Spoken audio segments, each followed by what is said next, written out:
Hello, fans. Welcome to another edition of Tie Time. Ryan Bell alongside head coach Ty Eichner. Well, this is an aptly named Tie Time as the Falcons went up to Fairbanks, Alaska, and tied both games in the weekend series. Coach, we'll start out on Friday. You guys had a 2-0 lead, a little bit of penalty trouble, and it ended up as a 2-2 tie. Yeah, you're right. We took advantage of a 5-on-3 power play in the first period, and were able to score a power play goal. And then, like you said, we had the 2-0 lead and felt like we were playing pretty good. The start of the game was back and forth and pretty even, and nobody really carried the play. And then we felt like we were getting better. And like you said, the 2-goal lead there in the second, and ultimately took some penalties starting in that second period that allowed Alaska Fairbanks to get back in the game. The first power play goal they scored, difficult change, a little bit of a skirmish in front of the benches. Guys were changing, guys couldn't get out. They came and played the puck, and in quick transition they ended up getting a 2-on-1 and scoring there. And then the penalties trouble started and was just difficult for us to, they ended up getting 2 power play goals in the game, and it was difficult, because again, when you have a lead, it'd be nice. You'd like to think that you could continue to play well and be disciplined and close out the game, but unfortunately that wasn't the case for us. Yeah, so after the 2-2 tie, the team returned back to the Carlson Center for Game 2 of the weekend series, and they jumped out to a 3-0 lead, but once again, Fairbanks clawed their way back and they tied it 3-3.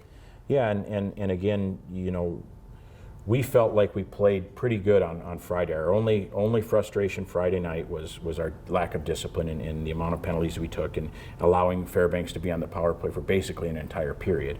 So that was a frustrating thing about Friday. And then Saturday we came back and you mentioned jumped out to a 3-0 lead. I don't know if we jumped out. We took advantage and had a 3-0 lead, which it doesn't matter how you get there, you're there, and so the thought process is let's just, keep going here. Let's continue to play smart, continue to play hard, do the things that we believe we need to do in a game to allow us to have success. And unfortunately, we weren't able to do that. Fairbanks' first goal, we lost a face-off in our own end and weren't able to get out and get a block. And then there was the initial shot did not go on net, but there was a loose puck, and we didn't end up staying with our guy, and there was a loose puck near the net, and they tapped it in. And then the second goal was we took another penalty. We weren't undisciplined, I didn't think, on Saturday. It wasn't a poor penalty. I didn't love the call, but unfortunately we talked about what they're trying to do on the power play and the things that they're doing on their power play breakout, and we unfortunately didn't put ourselves in a position to make the right read on a situation, and Fairbanks made a play off the rush and hit the trailer, and kid made a good shot. So now it's 3-2, and they're feeling better about the situation, and we're trying to play, and we weren't playing awful, we weren't hanging on, but we weren't necessarily real assertive and pushing back a lot. And then the game tying goal was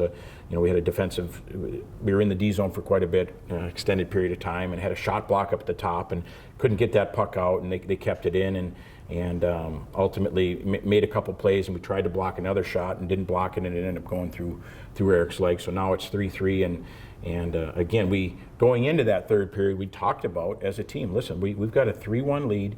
On the road, we understand the importance, and by no means were we trying to put pressure on ourselves or make it any bigger of a deal than it was, but it was reality. We have a 3-1 lead. Let's close this game out. Let's continue to do things right. And unfortunately, we were unable to do that. And but we do some things in the overtime and hang on. Our goaltender makes some good saves, and then ultimately we get to the shootout, and Brandon Cruz makes a play in the shootout, and Eric Dopp makes 3 saves, and so we get the extra point. So we go all the way to Fairbanks, Alaska, and really don't, there's no movement in terms of the standings. We take 3 points, Fairbanks takes 3 points, and so the frustration is that we had leads. We weren't chasing from behind all weekend. We had leads, which gave us opportunities to gain ground with Fairbanks in the standings, but unfortunately we couldn't capitalize on those leads. Yeah, both teams came away with 3 points in each of those games. So now we move on to this weekend. Ferris State's also senior night on Saturday as well, and 4 seniors that this could be potentially their last home game.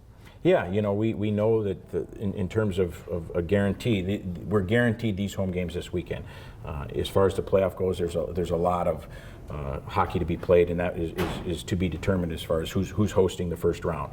So, we're going to do the best we can this weekend to celebrate them. We've got a lot of events going on at Slater Family Arena this weekend with, I think it's 6-6 unmasking, and then we've got the 50th year of varsity hockey here celebration that's going on Saturday, and then obviously the senior recognition of our seniors is something that we're very proud of. These 4 guys have done a great job since they've been here. Oh, absolutely. Well, come on to the Slater Family Ice Arena to cheer on the Falcons as they take on the Ferris State Bulldogs. If you cannot make it to the slate, I'll have the call starting at 6:30, 7 p.m. for the pregame show on both nights. This is Tie Time for head coach Ty Aigner. I'm Ryan Vallon, and we will talk to you next week.